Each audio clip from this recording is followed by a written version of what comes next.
When we went to Twitter headquarters the day before the takeover, he was having Andrew and James, his two young cousins, and other people from the autopilot team going over lines of code. And Musk himself sat there with a laptop on the second floor of the building, looking at the lines of code that had been written by Twitter engineers.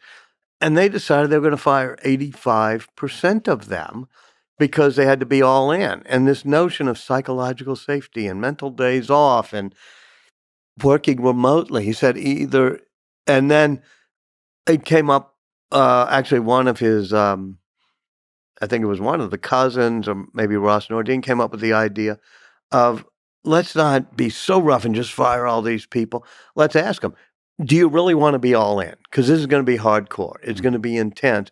You get to choose. But by midnight tonight, we want you to check the box. I'm hardcore, all in. I'll be there in person. I'll work, as much. Or that's not for me. I've got a family. I got work balance. And you got different type of people that way and different stages of their life. I was a little bit more hardcore and all in when I was in my 20s than when I was, in my 50s. Yeah, and you write about this. It's a really nice idea, actually, that there's two camps, and you find out. I wonder how true this is. It rings true. You can just ask people, which camp are you in? Are you the kind of person that prides themselves and enjoy staying up till 2 a.m. programming or whatever, or do you see the value of quote unquote, work-life balance, all this kind of stuff? And it's interesting. I mean, you could, people probably divide themselves in different stages of life, and you can just ask them, and it makes sense for certain companies in certain stages of their development to be like, we only want hardcore teams. people. It doesn't even have to be a whole company. And you're right. It goes back to what I was saying about rule. The first secret is sort of know thyself. Obviously comes from Plato, and everything comes from Plato and Socrates.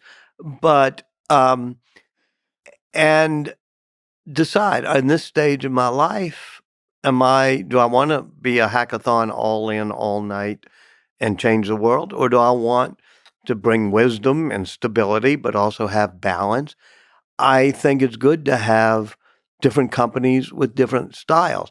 The problem was Twitter was at almost one extreme with yoga studios and mental health days off and enshrining psychological safety as one of the mantras that people should never feel psychologically threatened. And I remember the bitter laugh he unleashed when he kept hearing that word. He said, no, I like the words hardcore. I like intensity. I like a intense sense of urgency as our operating principle. Well, yeah, there are people that way as well. So know who you are and know what type of team you want to build. Versus psychological safety and too many birds everywhere. Oh, yeah. A lot of times Musk did things, and I go, what the hell?